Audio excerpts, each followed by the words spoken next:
Guys, this is Jonte manze. Tusaidieni Jonte. That is Jonte. Mwenye alikuwa anaitwa DJ Jonte man.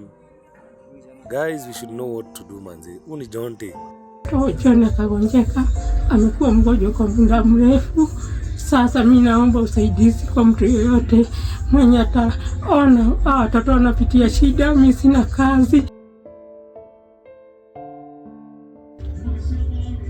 Mimi ni Mama John, majina yangu ni Anne Njoki Kariu. Nimekuwa na John, tulikuwa tunaishi Kyoto, maji ikatupata, tukahamia Kabati. Na vile tulihamia Kabati hatukuwa na pesa za kukondisha nyumba, tulipata tu msamaria mwema akatupa mahali pa kukaa. Na sasa John akaanza kuwa mgonjwa, na nikabaki na watoto wake. Bibi yake akawacha watoto, John akagonjeka, amekuwa mgonjwa kwa muda mrefu. Sasa mimi naomba usaidizi kwa mtu yeyote mwenye ataona watoto wanapitia shida, mimi sina kazi, watoto hawasomi, niko na kijana wa grade 10, hana school fees, hatuna chakula. Mwenye tulikuwa tunategemea ni ndugu ya John, Waweru Kamau, na sasa yeye anafanyaga vibarua na pia yeye ako na watoto, hana nguvu, hakuna vibarua. Naomba yeyote anaona hii hadi ya watoto ajitokeleze tu awasaidie. Kwa majina ni Isaac Kariu. Mimi ndio brother ya John Waweru Kamau. Tumezaliwa hapa Kyoto. John amekuwa DJ for long. Amekuwa ameserve vilabu kadhaa hapo. Of late kitu imemhappen in depression imempata since maji ikuja last year. John hajaweza kufanya kazi juu ya familia yake. Juu ya situation John akagonjeka. Hajakuwa na uwezo wa kukimu familia yake. Depression imemshika, amekuwa stranded, amekuwa hali mbaya kabisa. John amekuwa mismanagement. Amekuwa sasa imechukua muda.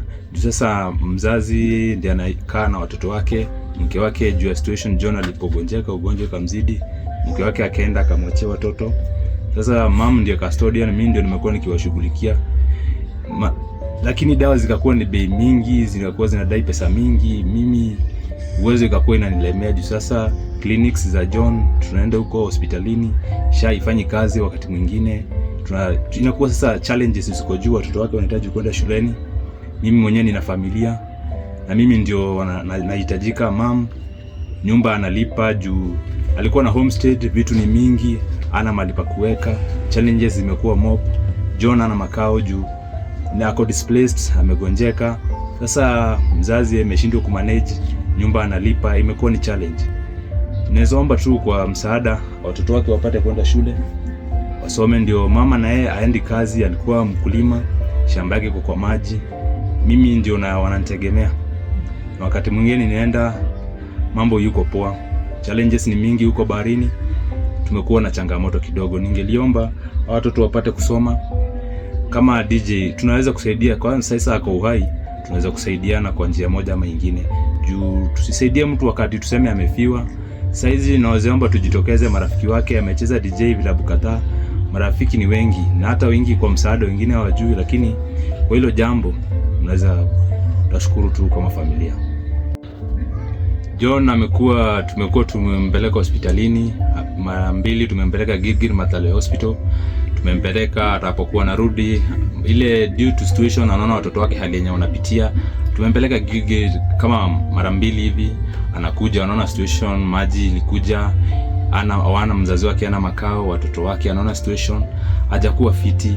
Sasa hiyo story akienda huko town juu hayuko, kichwa yake iko high, iko na mawazo. John amekuwa kiviolate watu, lakini si kupenda kwake, ni depression. Ikabidi wengine wanampeleka kotini, anamdhulumu. Imekuwa ni changamoto. Sasa John tunahofia maisha yake, wengine wanataka kumuua, ana threaten watu, lakini si kupenda kwake, ni hali ya usumbufu tu wa mawazo. Hawa watoto wamekuwa na hali ngumu wenyewe, wameshindwa ni nini.